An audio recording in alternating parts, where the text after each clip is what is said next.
On avait un groupe de fous malades. Il y avait Geoffrey Kondogbia, Dimitar Berbatov, Anthony Martial, Yannick Ferreira Carrasco, Bernardo Silva, Fabinho, Abdou Diallo. Il y avait Eric Abidal, Jérémy Toulalan, Caravallo, Radamel Falcao, Almami Touré. Le petit Bondy, il n'était pas encore là.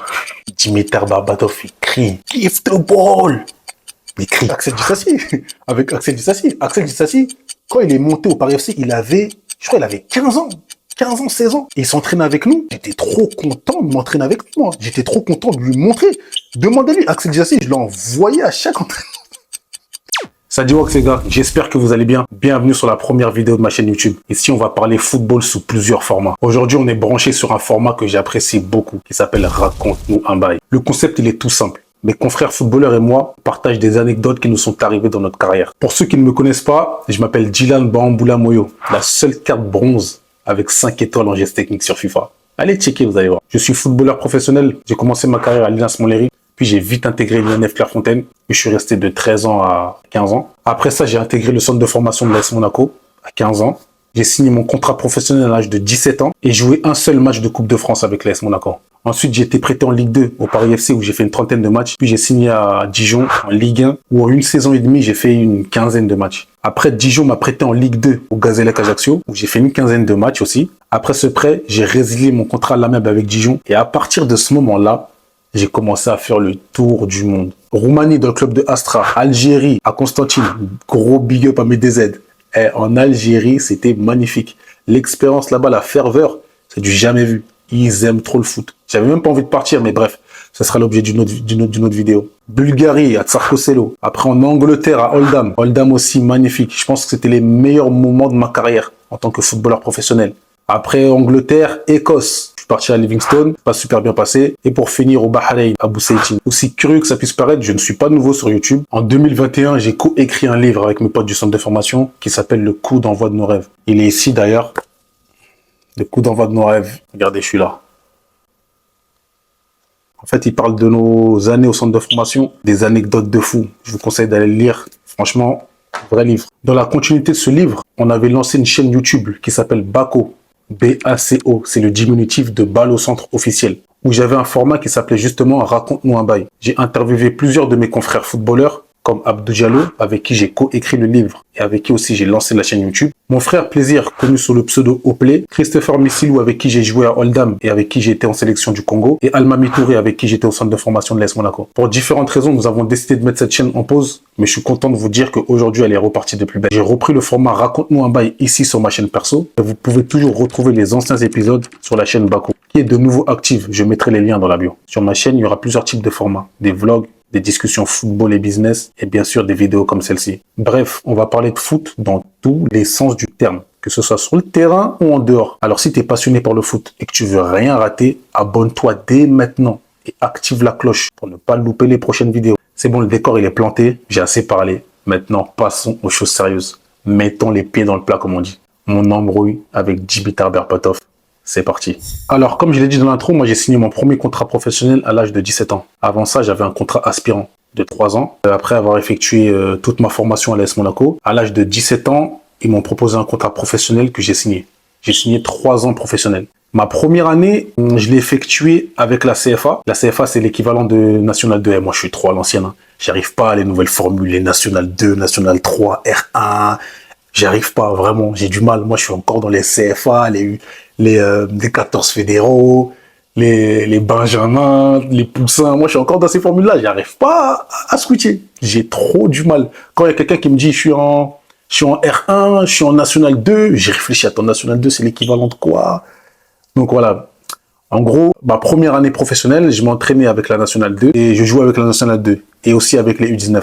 C'est à partir de ma deuxième année pro où j'ai commencé à m'entraîner avec les professionnels, où j'étais à plein temps avec eux. Et j'ai commencé à faire mes premiers bancs en Ligue 1. On avait un groupe de fous malades. Il y avait Geoffrey Kondogbia, Dimitar Berbatov, Anthony Martial, Yannick Ferreira Carrasco, Bernardo Silva, Fabinho, Abdou Diallo. Il y avait Eric Abidal, Jérémy Toulalan, Caravallo, Radamel Falcao, Almami Touré. Le petit Bondy, il n'était pas encore là.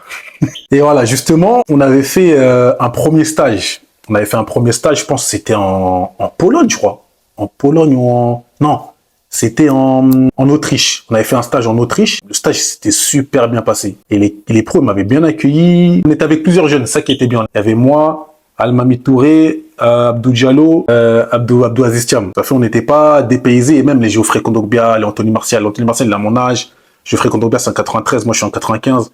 Donc, on avait un peu les mêmes délires. Dans la globalité, il y avait beaucoup plus de jeunes que d'anciens. Donc, on nous a très bien accueillis. Et à ce stage-là, en Autriche, justement, je parlais beaucoup avec Dimitar Berbatov, même avec Radamel Falcao. Super personne. Franchement, un vrai gars, lui. Très, très humble. Il se prend pas la tête, il est tout simple. Franchement, un vrai gars. Mais Dimitar Berbatov, on va arriver à l'anecdote. On va en arriver, mais c'est bien que je pose le contexte au début. Dimitar Berbatov, c'était mon gars. On avait des discussions, on s'asseyait, lui et moi, on parlait. Moi, j'aime bien poser beaucoup de questions sur les carrières des gens, ce qu'ils ont fait, quels sont les joueurs qui bossent le plus, quels sont les joueurs les plus talentueux. Moi, j'aime bien poser énormément de questions parce que ça inspire et j'aime bien savoir des grands, quels sont les joueurs qui les ont le plus impressionnés, etc., etc. Et Dimitar Berbatov, moi, justement, je parlais avec lui et je lui demandais à Manchester, quand il était avec Nani, comment Nani se comportait, parce que Nani, à l'ancienne, c'était un truc de fou, hein. Il était vraiment fort, hein. Moi, j'aimais beaucoup Nani. Et je lui ai demandé comment il jouait, etc. Il me disait, Nani, vrai joueur. Franchement, j'ai rarement vu ça techniquement parlant. Même dans les dribbles, etc. Il est vraiment fort. Mais il avait un problème ici. Il me disait ça. Et Dimitar, j'appelle Dimitar, je suis un ouf. Berba, on l'appelait Berba, c'était mon gars. Quand je vous dis c'était mon gars, on se posait, on parlait. Même une petite anecdote, on faisait un match d'entraînement, on était dans la même équipe, il y avait des corners. Il me disait, hey, toi, va défendre. Moi, je lui disais, non, toi, vas-y. Et on rigolait, tout ça. Pour vous dire, au début, c'était mon gars. Et je pense que au début, c'était mon gars. Pourquoi? Parce que il savait pas que j'étais jeune, en fait. Il pensait pas que je venais du centre de formation. Il pensait pas que j'étais un jeune, justement. Il pensait que j'étais un mec qui a été transféré à Monaco, comme plusieurs joueurs. Il pensait que j'étais un ancien, en fait, qui avait de la bouteille, qui avait de l'expérience dans le football. Mais dès l'instant, il a appris que j'étais un jeune du centre de formation, ça a tout changé. Mes frères et moi, on s'est toujours dit, on a été jeunes. On a demandé des maillots aux gens, on a demandé des signatures, on a demandé des photos. Quand nous, on va arriver là-haut, à chaque fois que des jeunes vont nous arrêter, vont nous demander des photos, on va se stopper, parce que nous, on a été ces jeunes-là. Quand Dimitar Berbatov, il a appris que j'étais un jeune du centre de formation, mais la manière comment il a changé avec moi, ça a été radical. Et durant cette saison, je m'entraînais H24 avec l'équipe professionnelle. Je faisais partie du groupe à part entière, en fait. J'étais H24 avec eux. Je m'entraînais avec le groupe pro, et le week-end, je jouais en CFA. Et moi, à cette époque, oh là là là là. Dans ma carrière, j'ai trop de regrets. De toute façon, là, c'est ma première vidéo YouTube. Je vous conseille vraiment de vous abonner parce que des anecdotes comme ça, j'en ai énormément. Là, je viens sur YouTube. Vraiment, mon objectif, c'est de partager. Donc, abonnez-vous. Des raconte-nous un bail, il y en aura à foison. Bref, moi, à cette époque-là, j'étais en pro. En fait, on peut dire que toute ma carrière, elle a été basée sur mon talent. En fait, moi, j'ai réussi à subvenir aux besoins de moi-même et à ma famille qu'avec mon talent. Un peu de travail, mais qu'avec mon talent. Et le talent, ça suffit pas. Et moi, quand j'étais avec les pros, je me contentais d'être sur le banc en Ligue 1, ça m'allait. J'étais sur le banc en Ligue 1, je prenais la prime de victoire, c'était 5 000 €. Quand tu étais sur le banc, t'avais la moitié, t'avais 2500. Et quand tu rentrais en jeu, t'avais la totalité. Et moi, je me contentais de prendre mes 2500 € de prime et j'étais content. J'étais content, ça m'allait. J'avais pas cette vision de tout casser, en fait. Tout casser, t'es sur le banc, essaie d'être titulaire. J'ai une grande liste de raconte-moi un bail que je vais vous faire. Un des épisodes que j'ai écrit, c'est la vision de Abdou Diallo. Vous allez voir que sa vision à lui et la mienne, elles étaient totalement à l'opposé. Lui, il avait une vision, moi, j'en avais pas du tout. Sa vision, ça l'a mené à sa carrière d'aujourd'hui. Mais bref. Là, on est là pour parler de Dimitar Berbatov. Donc moi, j'ai joué parfois en National 2, mais j'étais souvent sur le banc en Ligue 1. Comme je vous ai dit, je profitais de la prime de 2500 €, ce qui fait que j'avais pas beaucoup de temps de jeu en National 2 et j'avais pas du tout de temps de jeu en professionnel. Et pour ceux qui connaissent le football, quand tu n'as pas beaucoup de temps de jeu le week-end, le lundi, c'est une grosse séance. Ah, j'aime trop cette séance, moi. J'aime trop cette séance. La séance du lundi, pour ceux qui n'ont pas joué, c'est but rapproché. On appelle ça jeu Banilde. Je sais pas pourquoi on a donné ce nom à ce jeu-là, les buts rapprochés. Peut-être c'était par rapport au coach Monsieur Banilde, mais je sais pas pourquoi. Peut-être c'est lui qui l'a inventé le jeu, mais bref. Jeu Banilde, but rapproché, et ça envoie des frappes, des dribbles, 5 contre 5, 6 contre 6. En fait, c'était tout simple. Tu venais sur le terrain, circuit de passe, possession de balle avec l'équipe, et jeu. Pour ceux qui connaissent le football, comme je vous ai dit, quand tu as joué moins de 45 minutes, tu fais une grosse séance le lundi. Et ceux qui ont joué plus de 45 minutes, le lundi, c'est juste décrassage, massage, bain froid, bain chaud, et après tu rentres à la maison. Mais ceux qui n'ont pas joué, ils font une grosse séance. Et moi, j'étais plutôt coutumé à cette séance du lundi. Je la faisais tout le temps parce que en fait, j'avais pas de temps de jeu en CFA et j'avais pas de temps de jeu en professionnel. Je vais faire une petite aparté là parce que c'est important que je précise ça. Moi, je préfère les coachs qui font des séances qui se rapprochent du match. Avec Jardim, on en faisait tout le temps. En fait, possession de balle, but rapproché, on faisait des grands matchs. Ça se rapproche du match. Les coachs qui font des séances tout le temps, 2 touches de balle, 3 touches de balle. Dans la zone 2, c'est 2 touches. Dans la zone 3, c'est 4 touches. Là, il y a une zone, c'est que le latéral et l'excentrique qui peuvent aller. L'autre, il doit... Ça va à 2 minutes. Ça va 2 minutes. Ça se rapproche pas du match. Moi, j'aime trop les coachs qui font des séances qui se rapprochent du match. Je voulais faire cette petite aparté là, mais voilà, bref. On en arrive à l'anecdote avec Berbatov. Maintenant, c'était but rapproché. C'était 5 contre 5, 6 contre 6. Comme je vous ai dit, les séances du lundi, c'est les meilleurs. Et moi, j'étais avec lui justement. En tout, on a fait 5 matchs. 5 matchs de 5 minutes. Et on arrive à 2 victoires. On a 2 victoires, nous, notre équipe avec Dimitar Berbatov. Et l'équipe adverse, ils ont 2 victoires. Donc le 5e match, c'était le match qui allait déterminer qui a gagné le jeu, qui a gagné cette séance. Quand tu es dans l'équipe de Dimitar Berbatov, les Jérémy Talalan, ils veulent pas perdre. Et quand t'es avec eux, tu t'entraînes tous les jours avec ce genre de joueurs, ça te fait vraiment, mais vraiment progresser. C'est pas un mythe. Quand on vous dit reste 1 an dans un grand club, tu t'entraînes H24 avec eux, mais c'est carrément mieux de faire ça que même des fois je vous dis clairement, même des fois de jouer en Ligue 2. Hein. Je vous dis clairement de jouer en Ligue 2, de vous entraîner H24 des vraies séances avec un grand groupe comme ça. Des fois, c'est même mieux d'avoir du temps de jeu en Ligue 2. Je vais peut-être me faire assassiner dans les commentaires par rapport à ce que je viens de dire, mais tu progresses à vitesse grand V. En fait, tous ces joueurs-là, c'est pas pour rien qu'ils sont là. Je vous dis la vérité. Hein. Des fois, tu peux dire, ah, mais lui, il est nul. Oh, lui, il joue comme ça. Moi, j'ai fréquenté ce genre de joueur, des Jérémy Toulalan. Il n'était pas très rapide. C'était très, très dur de le passer. Ces mecs-là, dans les jeux bannis, ils ne voulaient pas perdre. Dimitar Berbatov, t'étais avec lui. Il ne voulait pas perdre. Ces mecs-là, quand ils perdaient, ils marchaient, ils rentraient dans le vestiaire. Tu parlais pas avec eux. Tu ne parlais pas avec eux. C'est pour ça, quand t'es dans un groupe comme ça, tu ne peux que progresser. Et on a fait, on a fait le jeu, il y avait 2-2. Et le 5e match, le coach adjoint, il prend la balle dans les mains comme ça, il nous regarde comme ça. Il prend la balle avec son accent portugais, je me rappelle, c'était les adjoints de Jardim. Il prend la balle dans les mains, il la jette en l'air et il dit « Celui qui marque, il a gagné ». Maintenant, il jette la balle en l'air. Quand il jette la balle en l'air, la balle, elle arrive sur moi. Maintenant, je décale, je commence à armer. Et quand je commence à armer pour tirer, Dimitar Berbatov, il crie « Give the ball !» Il crie. Et maintenant, j'entends ça, moi. Je dis, vas-y, je m'en fous, je l'écoute pas. Je tire.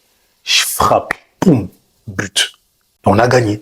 Maintenant, on a gagné le jeu. Et malgré qu'on a gagné, il dit « Give the ball !» Il continue à crier. On a gagné. Il dit « Give the ball !» Et je sais pas pourquoi j'ai dit ça. Hein. Je sais pas pourquoi j'ai dit ça. Je l'ai regardé comme ça. Je lui ai dit « Hey, j'ai tiré là !» Je sais pas pourquoi j'ai dit ça. Je lui ai dit, hey, j'ai tiré là. Il m'a fait, what? Maintenant, il avance vers moi maintenant. Oh non, non, quand il avance vers moi. La suite dans le prochain épisode de la partie 2. Non, je rigole. Maintenant, il avance vers moi. Maintenant, cette action, pour moi, elle était en slow motion. Il avance vers moi. Tac, tac. Maintenant, pendant son trajet, je me dis, qu'est-ce que je fais? Qu'est-ce que je vais faire? Quand il va arriver devant moi, je le démarre.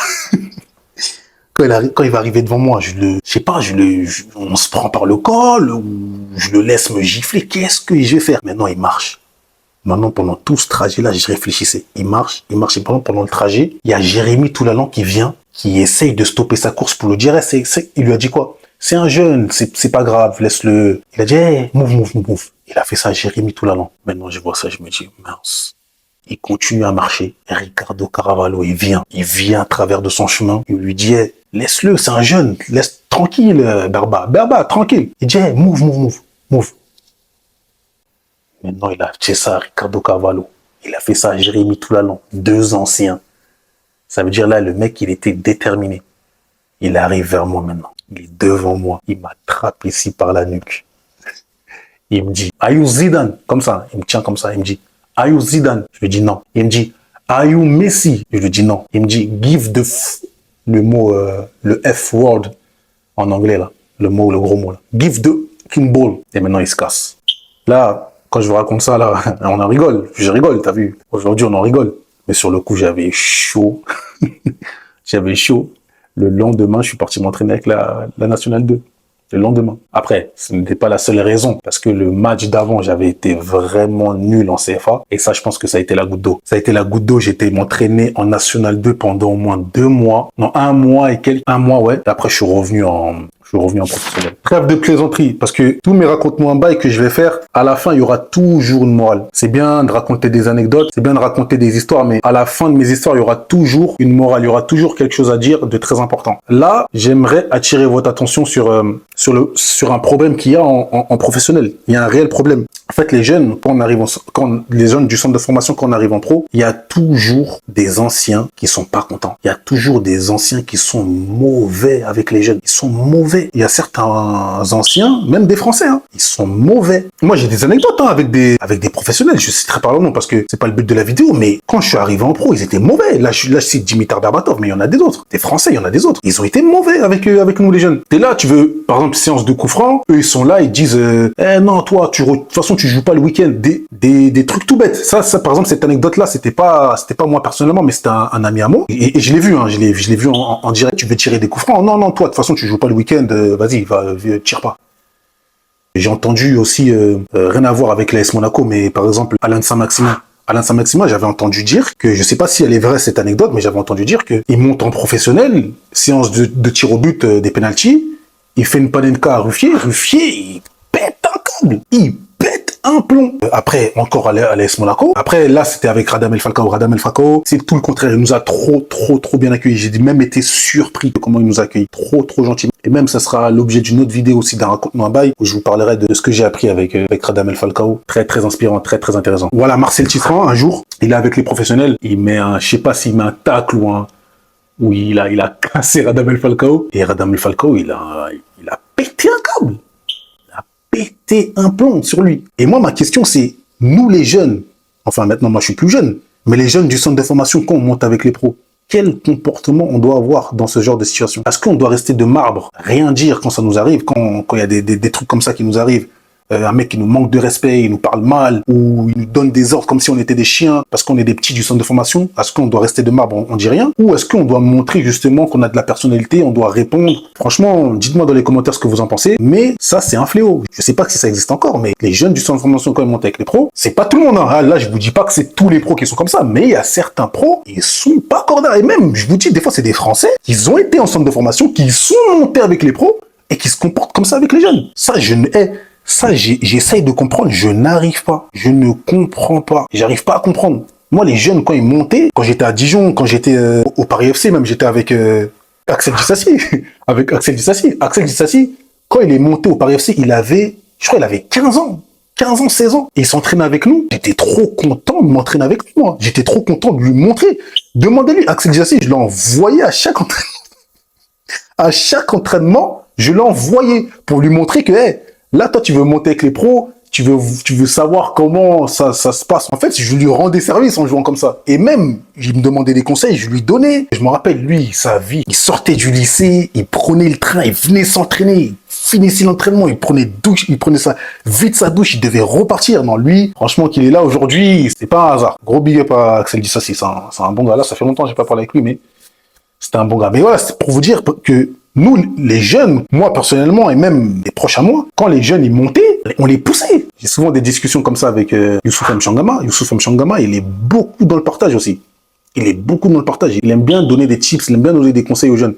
Et il y a certains pros, c'est tout le contraire. Ils pensent que tu vas prendre leur place ou je sais pas. Franchement, dites-moi dans les commentaires ce que vous en pensez. En tout cas, voilà.